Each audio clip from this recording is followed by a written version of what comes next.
Occupant toutes les niches écologiques, c'est-à-dire toutes les positions dans la nature, air, mer, terre, froid, tempéré, chaud, plaine, plateau et montagne, forêt ou désert, les mammifères ont pris possession de la planète.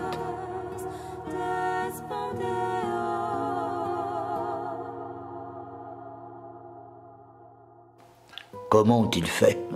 Là encore, c'est M. Darwin qui vient à notre secours. Et parce que dans la course à la survie, ce sont les mammifères qui sont les meilleurs.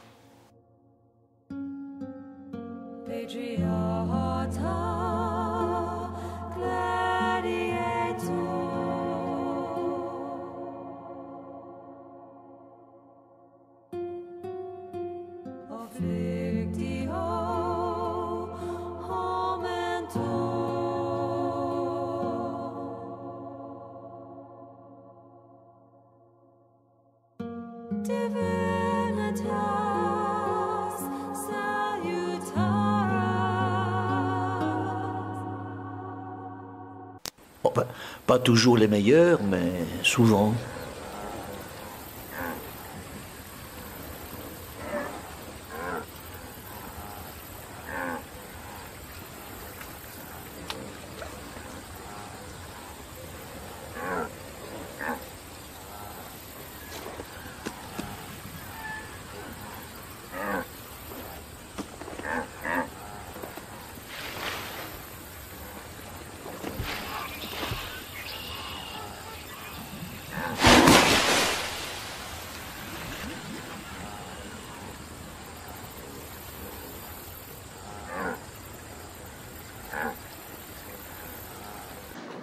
Le mammifère, d'abord, a un gros cerveau. Enfin, en général.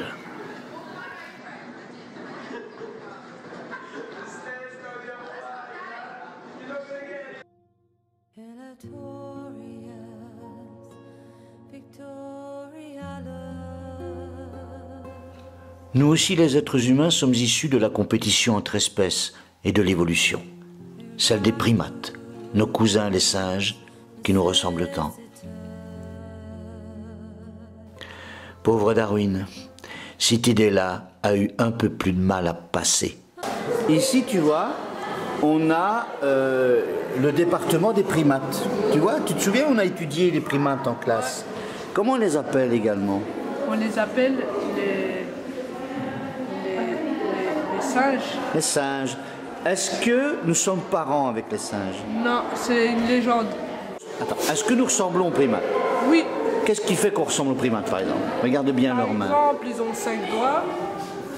Nous avons également 5 doigts. Mais il y a aussi des défauts. Parce qu'eux, ils peuvent utiliser leur... Il y a 65 millions d'années, un petit mammifère a choisi d'aller vivre dans les arbres, où il a évolué lentement jusqu'à donner naissance, 20 millions d'années plus tard, aux premiers primates.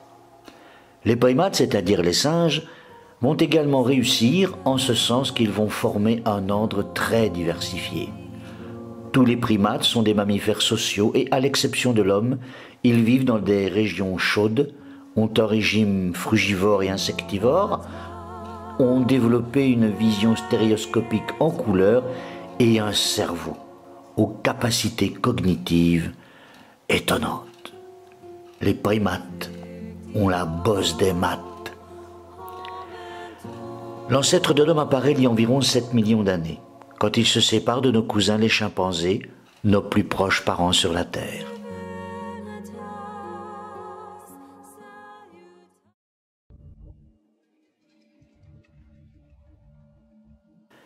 Darwin plaçait le berceau de l'humanité en Afrique, bien avant qu'on y découvre effectivement les fossiles de nos ancêtres. C'est en Afrique, en effet, que vivent les grands singes et, pour Darwin, l'ancêtre de l'homme, selon toute probabilité, avait dû voir le jour au même endroit.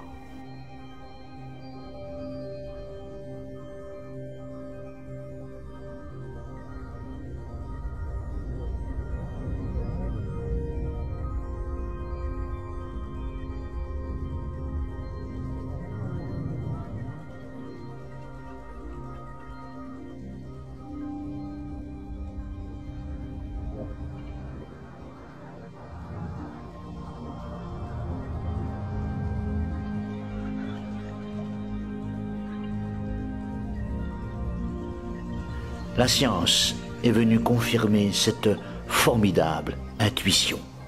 Bravo Charles. C'est aussi Darwin qui nous explique pourquoi les baleines respirent finalement de l'air à la surface de l'eau. Parce qu'elles sont des animaux terrestres qui ont évolué dans l'eau.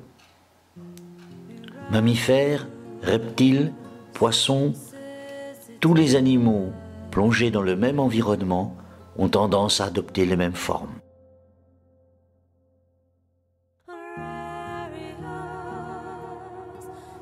Prenez l'anguille par exemple.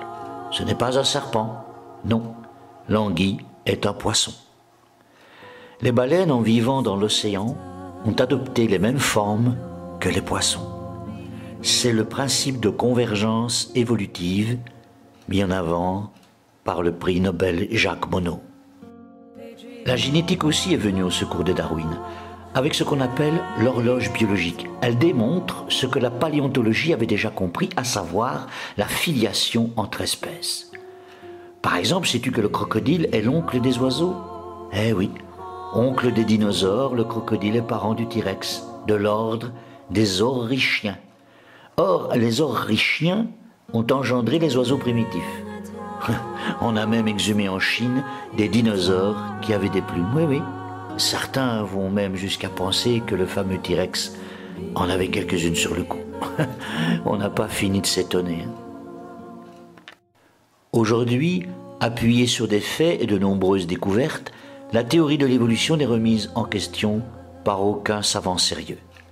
Mais pour en comprendre les nuances, il faut beaucoup étudier. Normal, après tout, on ne devient pas pilote d'avion ou chirurgien en surfant sur Internet ou en parcourant distraitement quelques articles de presse. Pour être comprise, la théorie de l'évolution demande de la discipline et un grand savoir. On n'en est plus à croire dans les dragons. Vous ne trouvez pas que la tête d'un T-Rex ressemble franchement à un dragon? Non, non, vous ne pensez pas ça quand même.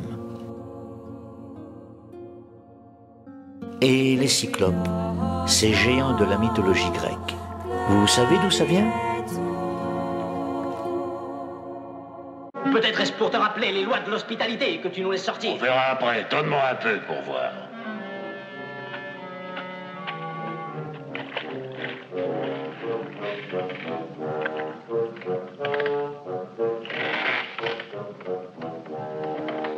Oh, il est bon, oui.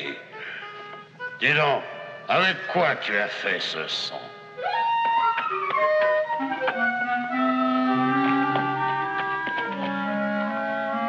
Les grappes. Et ça, Nan, qu'est-ce que c'est? Pour moi, c'est un éléphant. C'est un éléphant. Et si je te dis que quand on trouvait des crânes d'éléphants, les gens pensaient que c'était des crânes de cyclopes. Est-ce que tu comprends pourquoi? Parce qu'il n'a pas la délimitation, nous, comme avec notre nez, des deux yeux.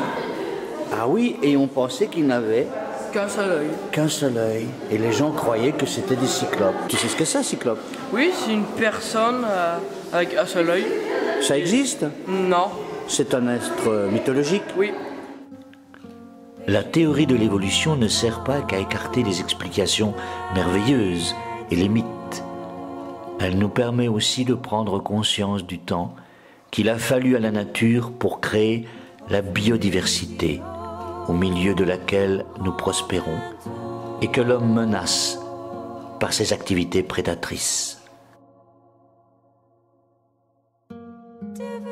En nous faisant comprendre l'originalité et la complexité de la vie, Darwin nous invite à prendre soin du foisonnement de vie qui a mis 4 milliards d'années pour conquérir le monde. De nombreuses espèces menacées sont pourtant en train de disparaître de notre planète, comme autrefois le loup de Tasmanie. Ces espèces sont principalement agressées par l'agriculture et l'exploitation des ressources naturelles, car ces activités détruisent leur environnement. C'est juste un raton laveur. Ça, ce que je fais? C'est un hérisson. C'est un hérisson. Mais ils disparaissent, les hérissons, car les voitures les écrasent, tu vois. Et l'ours polaire, il disparaît? Non, il disparaît pas, l'ours polaire? Si, Parce qu'il y a presque plus de glace. Il y a presque plus de glace. Parce que ça fume. Ah oui, ça. Le pauvre, il se noie. 8700 espèces végétales et animales menacées ont été répertoriées.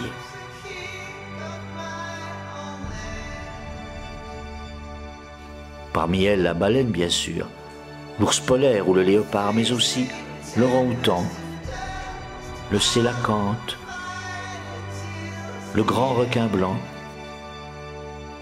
certaines espèces de chauves-souris, mais aussi la grande barrière de corail. La surpêche met en danger l'équilibre de la vie marine, pourtant foisonnante. En 2017, une étude a démontré qu'en 30 ans, 70 à 80% des insectes volants avaient disparu en Europe. L'usage intensif des pesticides fait mourir les abeilles par millions. Et puisque les insectes se raréfient, les oiseaux aussi disparaissent. Où s'arrêtera le désastre? Le réchauffement climatique annonce une catastrophe sans précédent pour les écosystèmes. Et de nombreux scientifiques nous affirment que le point de non-retour est déjà atteint.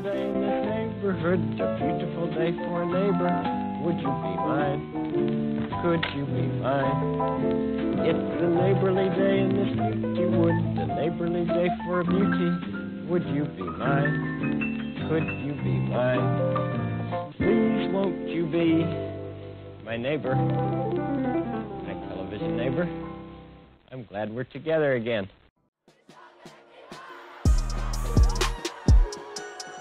En Belgique, ces élèves sèchent les cours pour manifester.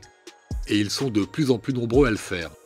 Ils étaient 3000 le jeudi 10 janvier, puis 13 000 le jeudi 17 janvier, et jeudi 24 janvier, la police en a compté 35 000 à Bruxelles. Élèves et étudiants réclament une seule chose, une réponse ambitieuse des dirigeants politiques dans la lutte contre le changement climatique. Cette mobilisation des jeunes pour le climat n'est pas propre à la Belgique. À l'été 2018, une jeune Suédoise avait amorcé le mouvement en se mobilisant toute seule. Devant le Parlement suédois, avec sa petite pancarte en carton qui disait « Grève scolaire pour le climat ». Son idée ? Envoyer un message aux politiques de son pays qui, selon elle, n'ont pas vraiment d'idée pour préserver la planète des effets du changement climatique. You say you love your children above all else, and yet you're stealing their future in front of their very eyes. De fil en aiguille, après un passage par la COP24 au mois de décembre en Pologne, et actuellement une visite à Davos, Greta Thunberg a fait des émules en Belgique et ailleurs. Mais la jeunesse du monde ne veut pas entendre ce discours pessimiste et se mobilise partout dans le monde en participant à des marches pour le climat.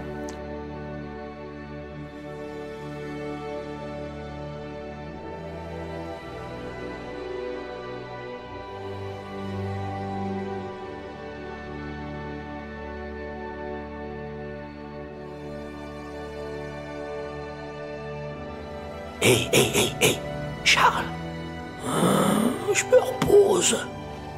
S'il te plaît. Oh, quoi? On dirait bien que ta théorie de l'évolution est en train de sauver le monde. Sans blague.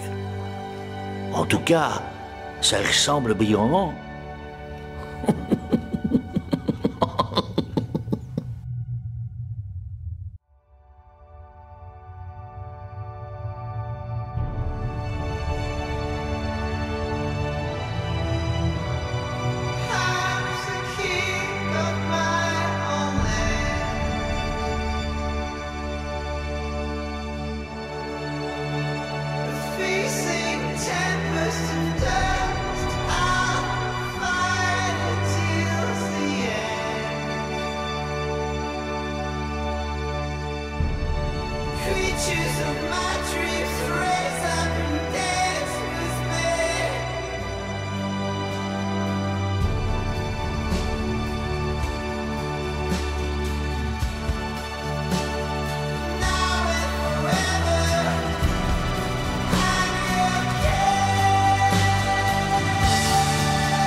on ne voit pas.